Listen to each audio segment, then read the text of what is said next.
Olá, irmãos, graça e paz seja convosco.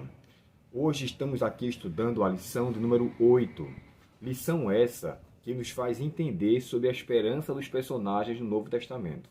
Antes de começarmos aqui, eu queria estender aqui os meus sinceros agradecimentos de forma muito especial à igreja de Igaraçu, onde eu preguei hoje pela manhã.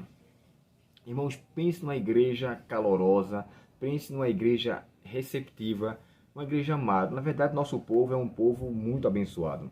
E hoje eu tive o prazer de conhecer uma outra parte dessas pessoas, inclusive até tirei fotos, coloquei no Instagram. Você pode dar uma olhadinha lá, caso você tiver interesse. E é uma família, muita gente boa mesmo. Teve uma garotinha lá que se destacou, que eu fazia perguntas, ela sempre respondia. Eu até prometi a ela que ia levar um brinde para ela da próxima vez, um adolescente.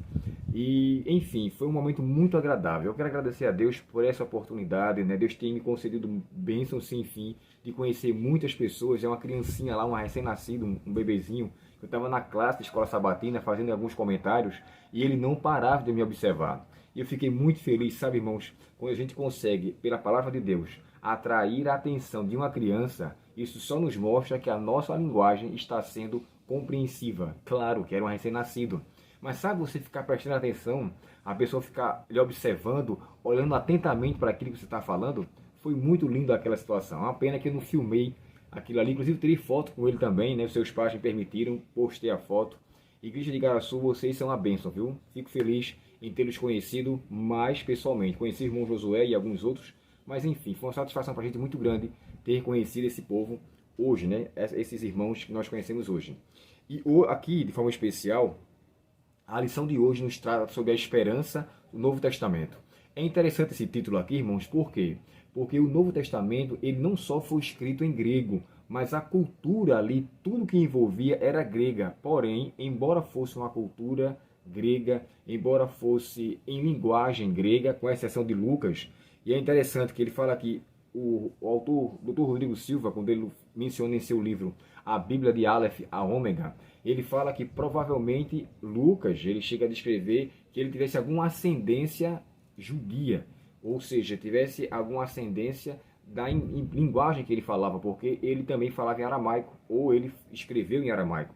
Então aqui o Evangelho de Lucas não é 100% grego, ele tem uma certa mistura de aramaico, aqui ele chega a descrever assim,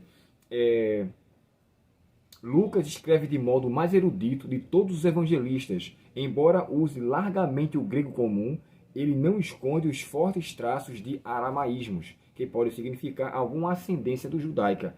Provavelmente, Lucas tivesse alguma ascendência judaica. E embora ele sendo, isso é uma coisa que eu queria destacar aqui, embora ele sendo, de fato, né, uma pessoa de linguagem grega, há quem diga, irmãos, que ele era gentil. E, de fato, ele era, né? O próprio Teófilo era também. O comentário bíblico adventista menciona que ele era de Antioquia, uma grande evidência que ele fosse um antioquiano. E o que me chama a atenção é que o Evangelho de Lucas é chamado do Evangelho onde se ausentam os preconceitos. Lucas, irmãos, ele escreveu o seu Evangelho especificamente para os gentios, destacando-se de Marcos, que escreveu para os romanos, como de Mateus, que escreveu para os judeus. Já Lucas escreveu especialmente para os gentios. E aquele povo que era tão, digamos que assim, desprestigiado, né? As mulheres, Lucas enfatiza. Lucas é nele que faz menção sobre a parábola do bom samaritano, lembrando que os samaritanos não eram muito bem aceitos. É Lucas que enaltece também os publicanos, quando se menciona a história de Zaqueu, que era um publicano, as mulheres que estavam presentes. Então, assim, Lucas enaltece muito aqueles que eram, na verdade, desconsiderados, não muito bem aceitos pela sociedade da qual ele escreveu o seu evangelho. E a importância que ela tem para nós hoje, que esse evangelho tem para nós hoje.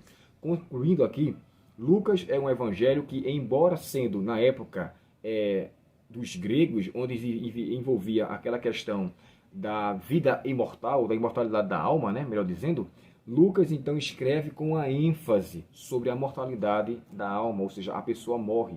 E não só Lucas, né, como também os outros evangelhos. Aqui embaixo, aqui menciona-se pontos do Novo Testamento que faz menção ao Antigo Testamento. Um exemplo, fala-se sobre Abraão, que Abraão viu a vinda de Cristo e se regozijou, né, com a sua vinda.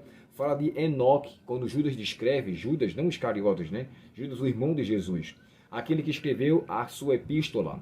ele descreve que Enoque ele chegou a profetizar sobre a vinda de Cristo, quando ele fala assim: eis que vem com seus miríades de anjos, ou miríades de anjos. Enoque foi o primeiro a profetizar sobre a volta de Cristo. Também aqui menciona os heróis da fé. E o que a gente entende disso aqui? Os heróis da fé de Hebreus capítulo 11, ele destaca que aqueles personagens ali, irmãos, eles viveram com essa esperança na volta de Cristo. Esperança que, na verdade, não era concedida pela morte ou na recompensa imediata quando a pessoa dorme o sono da morte.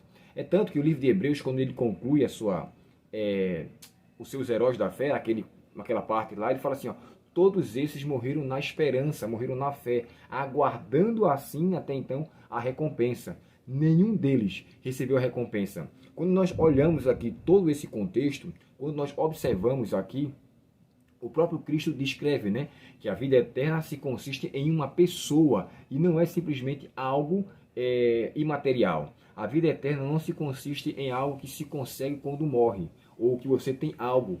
João, quando ele fala no capítulo 17, verso 3, o próprio Jesus descreve, né? E a vida eterna é esta, que te conheçam a ti, o único Deus, e a Jesus Cristo a quem enviaste. Então, a vida eterna, ela consiste em uma pessoa. E o final da lição de sábado, na introdução, fala assim, ó: verdadeiramente não há vida eterna a parte de um relacionamento salvífico. E é interessante isso aqui, porque quando ele fala que não há vida eterna sem um relacionamento salvífico, e o próprio Jesus falou no capítulo 17, que eu mencionei para vocês, que a vida eterna consiste em conhecer, e o conhecimento, irmãos, envolve um relacionamento. Ninguém conhece alguém com quem não tem contato. Ninguém pode dizer que se relaciona com alguém com quem não conversa, não interage. Então, hoje, a vida eterna nos deixa claríssima aqui na introdução da lição, que a vida eterna consiste em conhecer a Cristo. E nessa verdade, nesse relacionamento, nesse conhecimento, é que nos é confirmado a vida eterna, porque ela não é um ato, ela é uma pessoa. E aqui o texto conclui dizendo que a vida eterna está centralizado na pessoa de Cristo, e não simplesmente naquilo que ele ensinou, mas naquilo que ele foi para nós. Ele foi a nossa morte expiatória, ele é a nossa ressurreição para a vida, e nele nós temos esperança. Que Deus, portanto, nos abençoe e que você possa acompanhar conosco os vídeos dessa semana. Iremos trazer assuntos interessantíssimos e gostaria de contar com a sua contribuição, com a sua audiência, com a oportunidade de você, junto comigo, estudarmos juntos a lição de Escola Sabatina. Vamos orar ao Senhor? Querido Pai Celestial, obrigado, Senhor, pelas bênçãos que o Senhor nos concedeu durante todo esse dia. Pedimos a Ti, querido Pai, que nos encha com a Tua esperança, que o Novo Testamento, Pai, que estava embasado na esperança de Cristo Jesus, nós possamos também ter a mesma esperança. Que o Senhor nos conceda a Tua bênção, a Tua paz. Obrigado, Senhor, pelo estudo da Tua palavra e nos fortalece a fé a cada dia. Nós te agradecemos e te pedimos em nome de Jesus. Amém. Deus muito te abençoe, uma ótima semana e compartilhe, curta, se inscreva em nosso canal. Eu fiquei muito feliz que hoje os irmãos da igreja estavam se inscrevendo lá mesmo na hora, quando eu falei, e aquela jovenzinha se inscreveu. Enfim, o carinho que a igreja nos presta com o seu auxílio, com a sua ajuda. Deus muito te abençoe. Fique na paz do Senhor e que Deus te conceda uma ótima semana. Até o próximo estudo. Até logo.